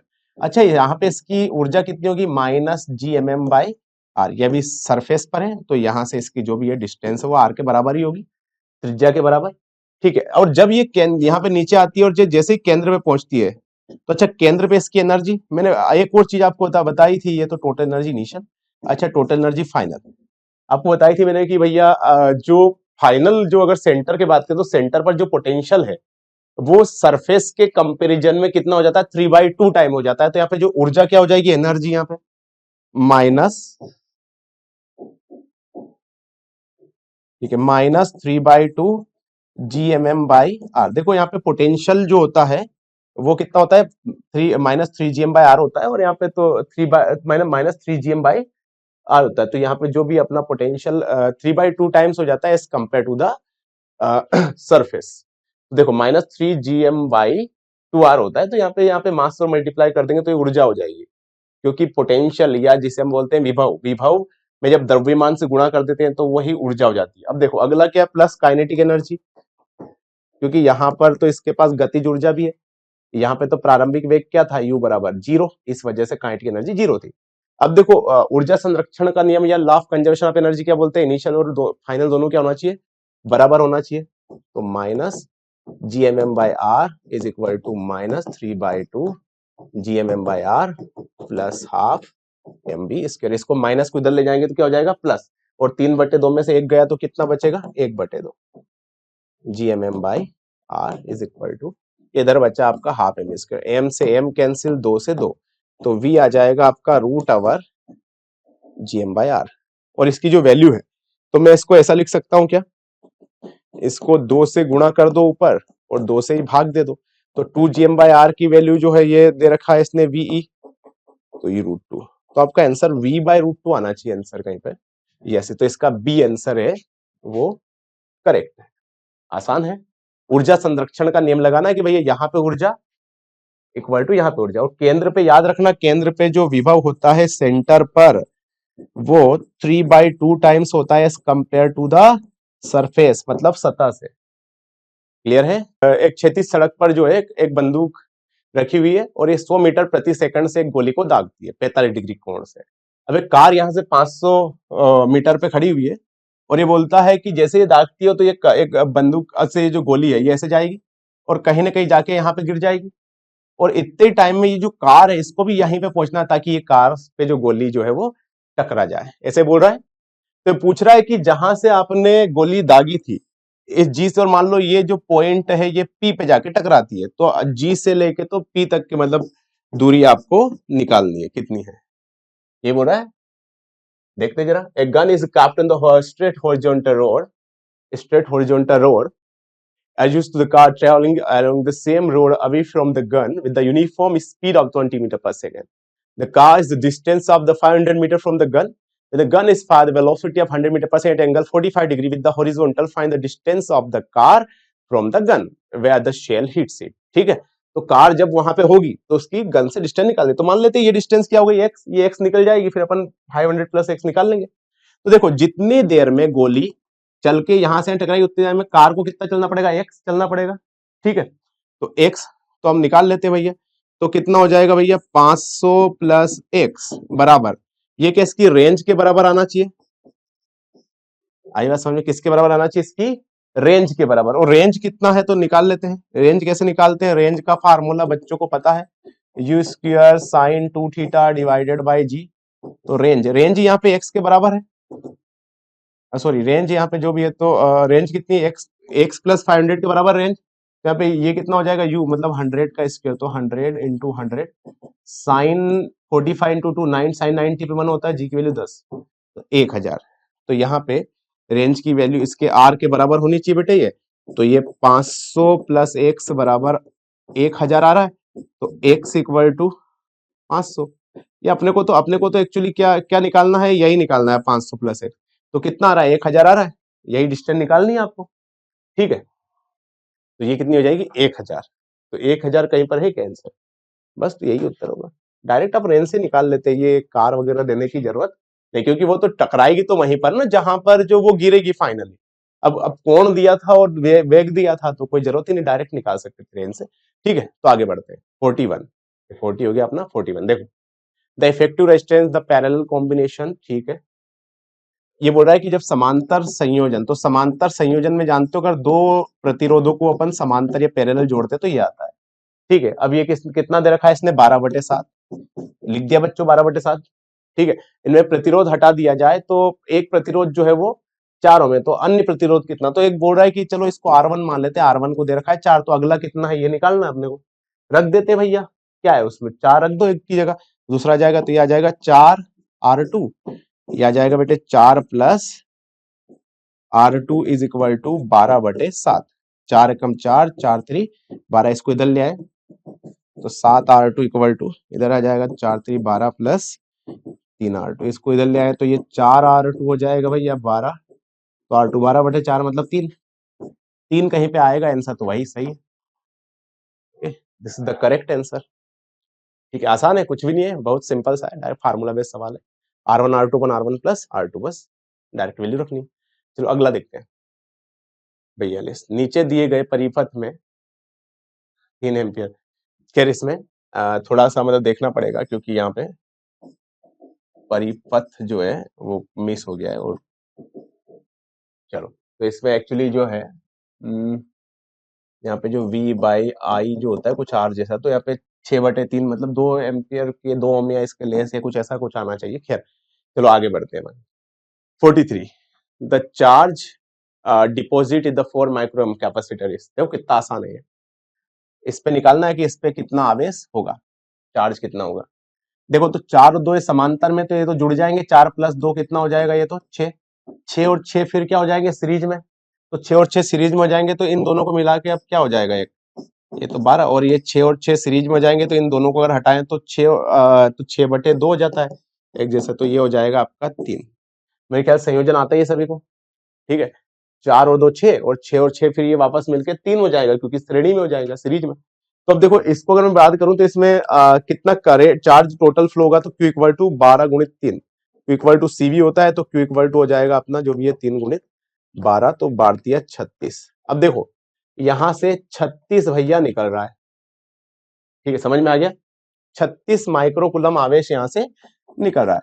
अच्छा तो इसका विभव निकाल सकते हैं क्या अपन इसका, तो कितना हो गया देखो बताओ, V इक्वल टू क्या होता है Q/C होता है, तो 36/6 मतलब 6 वोल्ट, तो ये खा गए। अब ये दोनों तो पैरेलल है तो ये भी 6 वोल्ट, इसका 6 वोल्ट होगा तो इसका भी 6 वोल्ट होगा। अब देखो 6 वोल्ट कैसे हुआ ये समझना, टोटल अपन कितना वोल्ट लेके चले थे 12, 12 में से अगर 6 खा गया तो बचा हुआ 6 कौन खाएगा, ये यही खाएंगे। तो अच्छा 6 तो इस पे देख लेते हैं अपन, तो 6 चौका 24, इसका प्रतिरोध 4 का निकालना है तो Q4 मान लेते हैं, तो इसका ये तो 4 दे रखा है और वोल्टेज कितना है 6, तो Q4 आना चाहिए 24 माइक्रोकुलम, 24 है क्या कहीं पे, यस तो यही उत्तर है, और क्या, ठीक है आसान है, डायरेक्ट कर सकते हैं इसको। पहले क्या देंगे प्रतिरोध निकालेंगे कुल, ठीक है, फिर इसका चार्ज निकालेंगे टोटल, फिर वहां से डिस्ट्रीब्यूट करके तो इसका वोल्टेज आ गया तो फिर इनका भी निकालेंगे, वोल्टेज आ गया, प्रतिरोध अपने पास संधारित्र का क्या धारिता है, तो दोनों को मल्टीप्लाई कर देंगे। आगे बढ़ते हैं क्वेश्चन नंबर 44, एक समांतर प्लेट संधारित्र प्लेटों के बीच में कोई परावर्तित नहीं है, तो इसकी धारिता C और विभव भी है, ठीक है। तो एक अपने को कैपेसिटर ले लिया C, विभव वी, तो बच्चों इसकी एनर्जी कितनी आ गई आपकी, हाफ सी वी स्क्वायर, आवेश है वो सी वी, इसे विद्युत वी से एक बैटरी से जोड़ा गया है पहले तो, यानी बैटरी को हटा दिया गया, अब हमने बैटरी पहले तो जोड़ी और फिर हटा दी, तो अभी ये देखो ऊर्जा तो ये आ गई इसके पास इनिशियली, और आवेश कितना आ गया यहाँ पे सीवी। अब आगे देखते हैं, अब दोनों प्लेटों को एक दूसरे से दूर किया जाए जब तक कि उनके बीच की दूरी दुगनी ना हो जाए। अब इनके बीच की दूरी है अपन यहाँ पे ये बढ़ा रहे हैं, और पहले यहाँ पे डी थी, अब हो गई है कितनी 2d। तो हम जानते हैं भैया जो कैपेसिटेंस होता है वो होता है एप्सिलॉन नॉट बाई डी, अगर इसको दुगना कर दिया तो कैपेसिटेंस क्या आधा हो जाएगा बेटे, तो अगर इसका सी है तो उसका क्या हो जाएगा c/2, अरे डी को अगर आप यहाँ पे 2d कर दो तो ये c/2 हो जाएगा, आधा हो जाएगा, ठीक है। तो अब देखो, लेकिन अब यहाँ पे ध्यान देने वाली बात ये, तो किया गया कार्य निकालना है, ओके। कार्य का मतलब क्या होता है, चेंज एनर्जी कि final energy minus initial energy, क्योंकि आपने जो भी वर्क किया वो उसकी एनर्जी के रूप में स्टोर हुआ होगा। तो इसका देख लेते हैं अपन, तो इसकी यू फाइनल देख लेते हैं अपन, तो ये कितना होता है हाफ क्यू स्क्वायर बाई सी, जो भी अपना नया आया सी जो भी। तो देखो यहाँ पे ध्यान रहे, मैंने ये फार्मूला इसलिए उपयोग किया क्योंकि अगर हम बैटरी हटा लेते हैं तो आवेश जो होता है वो नियत रहता है, तो 1/2 आवेश तो कितना रहेगा इस पे सीवी रहने वाला है, तो इसका वर्क करेंगे तो सी स्क्वायर वी स्क्वायर अपॉन नई धारिता कितनी हो गई इसकी c/2, क्योंकि अपन ने d को बढ़ा के कितना कर दिया 2d कर दिया था, तो एक सी ये ऊपर चला जाएगा, या 2 से 2 भी कैंसिल कर सकते हैं, तो ये cv स्क्वायर। तो वर्क डन निकालना है, तो अभी इसके पास cv स्क्वायर ऊर्जा है, पहले थी हाफ cv स्क्वायर, तो आंसर आना चाहिए इसका हाफ cv स्क्वायर। देखते हैं जरा क्या है, हाफ cv स्क्वायर, यस, तो इसका आंसर आएगा ए। आसान है, कुछ नहीं करना है भैया, प्रारंभिक ऊर्जा तो यही थी हाफ cv स्क्वायर, ठीक है। प्रारंभिक ऊर्जा कितनी थी इसकी हाफ cv स्क्वायर, और जो फाइनली जो है अपन ने हाफ cv स्क्वायर, फाइनली जो है वो अपन ने इसका d से 2d कर दिया, तो ये c/2 हो गया, लेकिन आवेश तो वही रहेगा, ठीक है। तो अपन ने बस फाइनल ऊर्जा निकाली, प्रारंभ फाइनल माइनस इनिशियल कर दिया, बस आगे बढ़ते हैं। 45वां question, time dependence f equal to 80 जो भी है, work done during the first second, okay. देखो जरा फोर्स कितना दे रखा है 60, अब फोर्स देगा तो बच्चे कंफ्यूज आएंगे, भाई वर्क डन है तो कुछ बच्चे इसको इंटीग्रेट भी कर देंगे और सोचेंगे अब क्या करें, लेकिन एक्चुअल में ध्यान रहे यहाँ पे ये वर्क डन का मतलब होता है फोर्स गुणित विस्थापन या फोर्स इनटू डिस्प्लेसमेंट, ना कि फोर्स इनटू टाइम। तो अब देख लो जरा, जल्दबाजी में हमसे गलतियां हो जाती है क्योंकि एक्चुअली कभी कभी है, तो देखो फोर्स अपन मास को अपन एक्सलरेशन बोलते हैं, और एम शायद दे रखा है इसने 1 किलोग्राम, तो कार्य निकालना है अपने को। तो यहाँ पे एक वर्ड कितना हो जाएगा 60/1, तो यहाँ पे देखो ए को अपन क्या लिख सकते हैं dv/dt लिख सकते हैं, तो ये हो गया 60, इसको इधर पहुंचा जाए तो dv इक्वल टू 60 dt, तो इसको जब इंटीग्रेट करेंगे तो t का t²/2, तो ये 3t स्क्वायर, तो ये आ जाएगा आपका वेग। अब देखो जो भी इनिशियली, तो ये तो चेंज इन काइनेटिक एनर्जी को वर्क डन बोलते हैं वर्क एनर्जी थ्योरम में, तो इनिशियली रेस्ट में था, तो फाइनल एनर्जी तो अपन यहाँ से वर्क डन निकाल सकते हैं, वो half m v square minus half m, initial kinetic energy तो 0 थी क्योंकि रेस्ट में था ये, तो हाफ इंटू 1 इंटू टाइम कितना दे रखा है इस बंदे ने 1 सेकंड, तो यहाँ पे 1 रख देते हैं, तो 3 इंटू 1 का स्क्वायर, तो 3 का स्क्वायर 9, डायरेक्ट रख दिए तो 0 हो जाएगा, तो आंसर आना चाहिए 4.5 जूल। देखते हैं जरा कहीं पर है, यस 4.5 जूल। आगे बढ़ते हैं, question number 46, A tuning fork frequency like that 20 जब 20 सेंटीमीटर तो 5 बीट पर सेकंड, और फ्रीक्वेंसी चेंज नहीं होती है, मतलब बीट पर सेकंड वाली 21 सेंटीमीटर कर दे, तो ठीक है। तो देखो एफ -5 कब, या +5 v अपॉन 2 इंटू 20, और एफ -5 कब हो जाएगा भैया v अपॉन 2 इंटू 20। देखो नीचे की वैल्यू अगर अपन बढ़ाएंगे तो ऊपर की ओवरऑल वैल्यू कम होती है, तो यहाँ पे दोनों को डिवाइड कर देते अपन, तो v से v 2 से 2 कैंसिल, ऊपर चला जाएगा, तो यहाँ पे f +5 upon f -5 equal to 21/20, इसको इधर ले आए तो ये 20f + 100 is equal to 21f - 105, तो यहाँ पे इसको उधर ले जाए तो f इक्वल टू, इसको इधर ले आए तो 200 + 105, 205 हट जाना चाहिए इसका उत्तर, तो इसका आंसर है सी, ठीक है। आगे बढ़ते हैं, तो अगला क्वेश्चन नंबर 47 क्या बोलता है, देखो जरा, कि एक आपतित किरण है और ये परावर्तित हो जाती है, और इनके बीच जो भी, अच्छा ये जितना आपतन कोण होता है उतना ही क्या होता है परावर्तन कोण, थीटा है तो ये थीटा, और ये परावर्तित हो जाती है, ठीक है।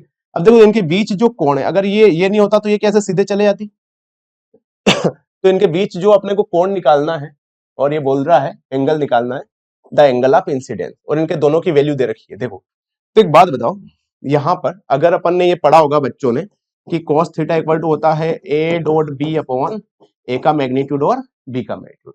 अब देखो इसको अगर मैं इंसिडेंट रेंज को आगे, इसको रे को आगे बढ़ाऊं तो अच्छा ये वाला एंगल कितना हो जाएगा 180 माइनस 2 थीटा। ये पूरा तो 180 होता है, उसमें से ये 2 थीटा अपन ने माइनस कर लिया, तो बस यहाँ पे वैल्यू पुट कर देते हैं cos 180 माइनस 2 थीटा, और ये यहाँ पे इनका डॉट प्रोडक्ट कर देते हैं i माइनस जे, तो इट इज 1/2 इंटू 1/2, डायरेक्ट लिख दे रहा हूं मैं, 1 इंटू 1 और ये हो जाएगा √3 डिवाइडेड बाय मैग्नीट्यूड। इसका मैग्नीट्यूड निकालेंगे तो इसका 1 होगा और इसका भी 1 ही होगा, तो ये हो जाएगा -2/4, तो -1/2, और cos 180 माइनस 2 थीटा रहता है माइनस cos 2 थीटा, तो यहाँ पे माइनस माइनस, तो 2 थीटा बराबर कितनी हो जाएगी 60 डिग्री, तो यहाँ से थीटा इक्वल टू 30 डिग्री। देखो आसान है। अगला प्रॉब्लम, ये तो ससेप्टिबिलिटी है, ये तो हम सभी जानते हैं कि जो ससेप्टिबिलिटी डायटोमिक की बहुत कम होती है, नेगेटिव में होती है। उसके बाद होती है यहाँ पे पैरामैग्नेटिक की, और जो डायमेटिक, फिर पैरामैग्नेटिक, और सबसे ज्यादा होती है वो होती है भैया फेरोमैग्नेटिक की। तो यही आंसर होना चाहिए क्या पे, बस। ये तो बेसिक सवाल था। एक bomb is thrown from the horizontal direction with the 50 meter per second, और ये 6 और 3 में टूटता है, तो अपने को ये क्या निकालना है कि अगर बड़े वाले की, मतलब 6 वाले की जो वेलोसिटी 80 है, तो छोटे वाले की निकालना है। तो कुछ नहीं, पी इनिशियल इक्वल टू क्या करेंगे, पी फाइनल। टूटने से पहले इसका द्रव्यमान कितना था 9, कितने से जा रहा था ये 50 से, देख लेते हैं। टूटने के बाद 6 वाले का वेग हो गया कितना अपना 80, और 3 वाले का वेग नहीं दे रखा, तो निकालना। अरे पी इनिशियल बराबर पी फाइनल, 9 वाला 50 जा रहा था, अब यहाँ से अपन निकाल लेते हैं, तो ये हो गया 450, ये 480 प्लस 3v, इसको इधर ले गए तो 450 480, तो ये हो गया -30 इक्वल टू 3v, तो v equal to -10 meter per second, 10 meter per second answer आना चाहिए इसको। क्लियर। लास्ट वाला, telescope as objective lens focal length, तो देखो मैग्नीफाइंग पावर भी तो यहाँ पे निकाल सकते हैं, तो ये 200 सेंटीमीटर दे रखी है, ठीक है। तो अपने को 2 किलोमीटर दूर एक बिल्डिंग बनी है 50 मीटर लंबी, तो उसका जो इमेज, जो ऑब्जेक्ट, जो उसका इमेज बन देगा ऑब्जेक्टिव, तो उसका लेंथ निकालना है। देखो कितना आसान है, 1/v minus 1/u equal to 1/f पढ़ा होगा बच्चों ने, तो 1/v माइनस 1/, देखो इसको मीटर में लिखूं अगर 2 किलोमीटर को, तो कितना हो गया ये 2000 मीटर, ठीक है, इज इक्वल टू 1/f।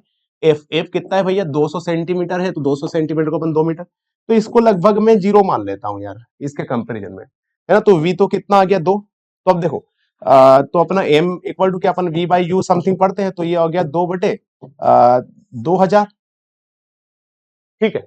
अब ये बोल रहा है कि भैया हाइट ऑफ जो m होता है वो क्या होता है, height of image upon height of object. तो देखो जरा, हाइट ऑफ इमेज निकालनी, हाइट ऑफ ऑब्जेक्ट कितना लिखा है 50, ये 2/2000, देख लेते हैं अपन क्या आंसर आता है। तो 2 एकम 2, और ये आ गया आपका 1000, 1 0 से 0 ऊपर गया, तो h i इक्वल टू आ गया 5/100 मीटर, या इसको सेंटीमीटर में लिख सकते हैं अपन 5 सेंटीमीटर। तो कहीं पे है क्या 5 सेंटीमीटर, यस। तो चलिए ये हो जाता है आपका पेपर खत्म, तो मिलते हैं आपसे।